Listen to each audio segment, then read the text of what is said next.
Hi അസ്സാം വലൈക്കും.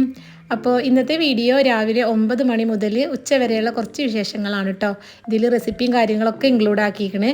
അപ്പോൾ വീഡിയോ എല്ലാവരും സ്കിപ്പ് ചെയ്യാതെ തന്നെ കണ്ടു നോക്കുക. ഇഷ്ടമാണെങ്കിൽ എന്തായാലും ലൈക്ക് ചെയ്യാനും ഷെയർ ചെയ്യാനും എന്തെങ്കിലും കമൻ്റായിട്ട് അറിയിക്കാനും മറക്കരുത്. പിന്നെ സബ്സ്ക്രൈബ് ചെയ്യാത്തവരുണ്ടെങ്കിൽ ചാനലൊന്ന് സബ്സ്ക്രൈബ് ചെയ്ത് സപ്പോർട്ട് ചെയ്യുക. അപ്പോൾ വീഡിയോ കണ്ടോക്കാം.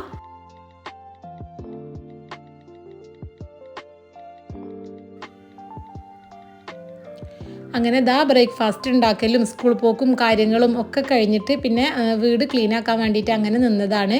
അപ്പോൾ ആദ്യം തന്നെ ബെഡ്റൂം മൊത്തത്തിലൊന്ന് ക്ലീൻ ആക്കട്ടെ. ബെഡ്ഷീറ്റും കാര്യങ്ങളും ഒക്കെ നല്ല നീറ്റാക്കിയിട്ട് വിരിച്ചിടണം. അപ്പോൾ അത് ചെയ്തിട്ട് പെട്ടെന്ന് വരട്ടോ.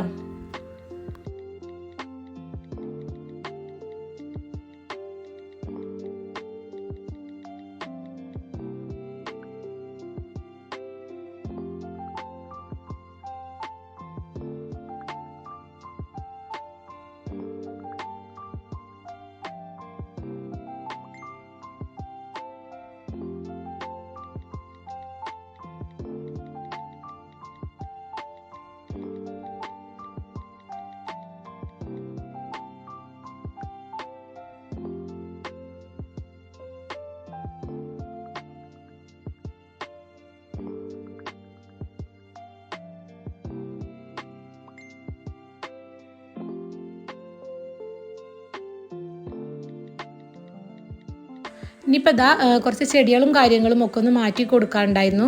അപ്പോൾ അതൊക്കെ ഒന്ന് മാറ്റി കൊടുക്കുകയാണ് കേട്ടോ. ഇതുപോലെ ഒരാഴ്ച ഒരു ചെടി വെച്ചിട്ടുണ്ടെങ്കിൽ അത് മാറ്റിയിട്ട് പിന്നെ വേറെ കൊടുന്ന് വെക്കും കേട്ടോ. അപ്പോൾ അങ്ങനെ മാറ്റി വെക്കുമ്പോൾ നമുക്ക് തന്നെ കാണാൻ നല്ലൊരു രസമാണ്, കാണാൻ നല്ലൊരു സന്തോഷമാണ്.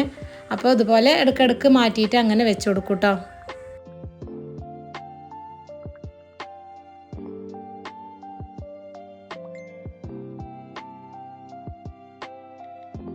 ഇനിയിപ്പോൾ ലിവിങ് റൂമും മൊത്തത്തിൽ അങ്ങനെ ഒന്ന് ക്ലീൻ ചെയ്യാണ്. പത്രവും കാര്യങ്ങളും ബുക്കും കാര്യങ്ങളും അതൊക്കെ ഒന്ന് ഒതുക്കിയിട്ട് വെക്കണം.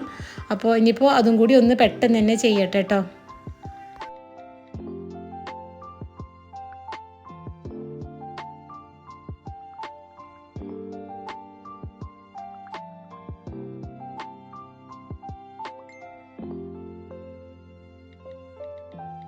ഇനിയിപ്പോൾ ഡൈനിങ് ടേബിളാണ്. കുട്ടികളൊക്കെ പോയതല്ലേ, അപ്പോൾ എന്തെങ്കിലുമൊക്കെ അതിന് വെച്ചിട്ടുണ്ടാകും അവർ. അപ്പോൾ അതൊക്കെ ഒന്ന് എടുത്തിട്ട് അതും ഒന്ന് ക്ലീൻ ചെയ്തു. എന്താ ഉണ്ടാക്കണേ?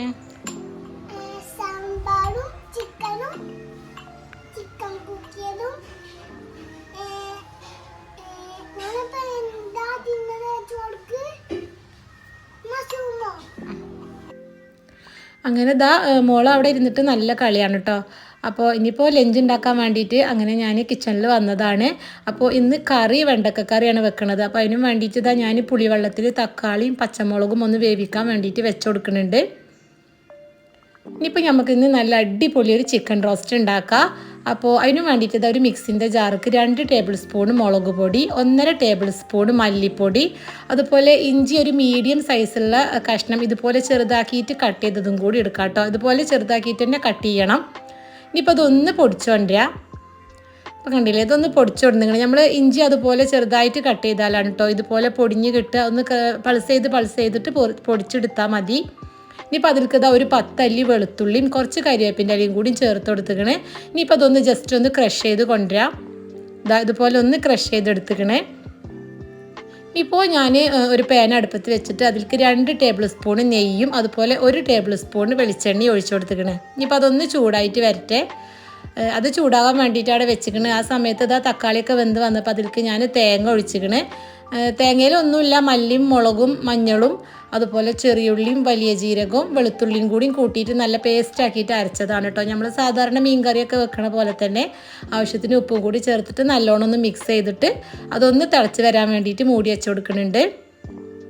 ആ സമയത്ത് ഇതൊക്കെ എണ്ണ നല്ലോണം ചൂടായി വന്നപ്പോൾ അതിൽക്കൊരു 15 കാഷ്യൂ ഇട്ട് കൊടുത്തുക്കണേ. അതൊന്ന് റോസ്റ്റ് ചെയ്തെടുക്കുക. അത് റോസ്റ്റായി വരുമ്പോൾ അതിൽക്കൊരു 10-20 ഉണക്കമുന്തിരിയും കൂടി എടുത്തുക്കണേ. ഇപ്പോൾ കറുപ്പാണെങ്കിലും കുഴപ്പമില്ല കേട്ടോ, ഏത് വേണമെങ്കിലും ചേർത്ത് കൊടുക്കുക. അതൊന്ന് റോസ്റ്റായി വന്നപ്പോൾ അതിൽക്ക് 2 വലിയുള്ളി സ്ലൈസ് ചെയ്തത് ചേർത്ത് കൊടുത്തിട്ട് ഇനി ബ്രൗൺ കളർ ആവുന്നത് വരെ നല്ലോണം ഒന്ന് വഴറ്റി കൊടുക്കുക. വേഗം വഴന്ന് വരാൻ വേണ്ടിയിട്ടൊന്ന് മൂടി വെച്ചതായിരുന്നു കേട്ടോ. അപ്പോൾ കറി നല്ലോണം തിളച്ച് വന്നപ്പോൾ വെണ്ടക്കയും കൂടി ഇട്ട് കൊടുത്തിക്കണേ. ജസ്റ്റ് ഒന്ന് മിക്സ് ചെയ്തിട്ട് ഇനിയിപ്പോൾ വെണ്ടക്ക ഒന്ന് വെന്ത് വരാൻ വേണ്ടിയിട്ട് അതൊന്ന് മൂടി വെച്ച് കൊടുക്കുന്നുണ്ട്. ഇപ്പോൾ ഇതാ ഉള്ളിയൊക്കെ നല്ലോണം ബ്രൗൺ കളറായിട്ട് വന്നിക്കണ്. ആ ഒരു സമയത്ത് അത് ജസ്റ്റ് ഒന്ന് മിക്സ് ചെയ്തതിന് ശേഷം നമ്മൾ പൊടിച്ച് വെച്ചിട്ടുണ്ടായിരുന്ന ആ ഒരു പൊടി ഉണ്ടല്ലോ അത് ഇതിലേക്ക് ചേർത്ത് കൊടുക്കുക. ഇനിയിപ്പോൾ ഈ ഒരു മസാലകളൊക്കെ നല്ലോണം ഒന്ന് വഴന്ന് വരണം. ആ ഒരു മസാലേൻ്റെ ഒക്കെ ഒരു പച്ചച്ചൊവ നല്ലോണം ഒന്ന് മാറിയിട്ട് ആ ഒരു ഉള്ളിയിൽ കടത്തിയിട്ട് നല്ലോണം ഒന്ന് അത് റോസ്റ്റ് ആക്കിയിട്ട് എടുക്കണം. ഇപ്പോൾ ഇതാ ഉള്ളിയൊക്കെ നല്ലോണം റോസ്റ്റായി മസാലപ്പൊടികളൊക്കെ പച്ചമണം മാറിയപ്പോൾ അതിലേക്ക് ഉപ്പും മഞ്ഞളും പരട്ടി വെച്ചിട്ടുള്ള ചിക്കനാണ് കേട്ടോ. അതും ഇട്ടുകൊടുത്തിക്കണ്. കുറച്ച് കരിവേപ്പിൻ്റെ ഇലയും ഒരു പച്ചമുളകും ഇട്ടുകൊടുത്തിട്ട് ഇനിയിപ്പോൾ നല്ലോണം ഒന്ന് മിക്സ് ചെയ്തെടുക്കുക.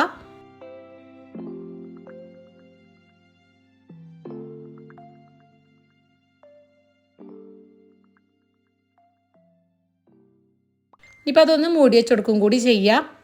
ഇപ്പോൾ ആ സമയത്ത് നമ്മളെ വെണ്ടയ്ക്കൊക്കെ വന്നിട്ട് കറി സെറ്റായിട്ട് വന്നിക്കണേ. അങ്ങനെ ഫ്ലെയിം ഓഫ് ചെയ്തിക്കണം കേട്ടോ. കുറച്ച് കരിവേപ്പിൻ്റെ ഇലയും കൂടി ഈ ഒരു സമയത്ത് ചേർത്ത് കൊടുക്കുന്നുണ്ട്. ഇനിയിപ്പോൾ അതിലേക്ക് ഉലുവയും കടുകും കരിവേപ്പിൻ്റെ ഇലയും കൂടി ഒന്ന് താളിച്ചൊഴിച്ചിക്കണേ.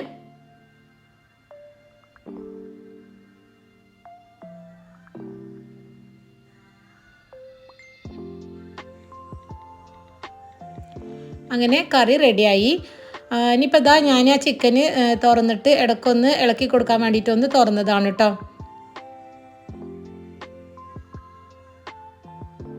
ആ ഒരു സമയത്ത് അതിലേക്ക് 1 ടീസ്പൂണ് വലിയ ജീരകം പൊടിച്ചതും കൂടി ചേർത്ത് കൊടുക്കുക. ഇനിയിപ്പോൾ നല്ലോണം ഒന്ന് മിക്സ് ചെയ്ത് കൊടുക്കും കൂടി ചെയ്യാം.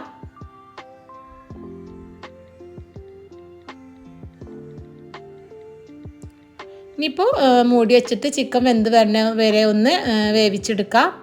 അപ്പോൾ ഇതാ ചിക്കനൊക്കെ നല്ലോണം വെന്ത് വന്നപ്പോൾ അതിലേക്ക് 1 നാരങ്ങൻ്റെ നീരും അതുപോലെ കുറച്ച് മല്ലിയിലയും പിന്നെ കുറച്ച് കരിവേപ്പിൻ്റെ ഇലയും കൂടി ചേർത്ത് കൊടുക്കുന്നുണ്ട്. ഇനിയിപ്പോൾ അത് നല്ലോണം ഒന്ന് മിക്സ് ചെയ്തെടുക്കാം. ആ ഒരു സമയത്ത് തന്നെ കുറച്ച് ഗരം മസാലയും കൂടി ചേർത്ത് കൊടുക്കുന്നുണ്ട് കേട്ടോ. ഇപ്പോൾ എല്ലാതും കൂടി നല്ലോണം ഒന്ന് മിക്സ് ചെയ്തെടുക്കാം.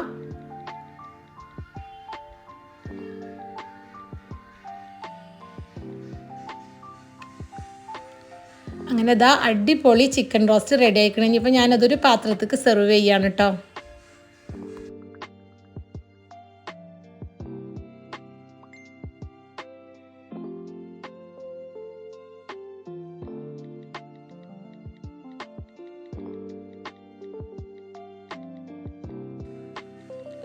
അപ്പോൾ അടിപൊളിയായിട്ടുള്ള വെറൈറ്റി ആയിട്ടുള്ളൊരു ചിക്കൻ റോസ്റ്റാണ് കേട്ടോ. അപ്പോൾ എല്ലാവരും ഒന്ന് ട്രൈ ചെയ്ത് നോക്കി. അപ്പോൾ ഇനിയിപ്പോൾ ഇതാ ഞാൻ ഫുഡും കാര്യങ്ങളൊക്കെ ടേബിൾ മേൽ കൊടുന്ന് വെച്ചിക്കണ്. ഫ്രഷ് ആവലും കാര്യങ്ങളൊക്കെ കഴിഞ്ഞിട്ട് അങ്ങനെ കഴിക്കണം.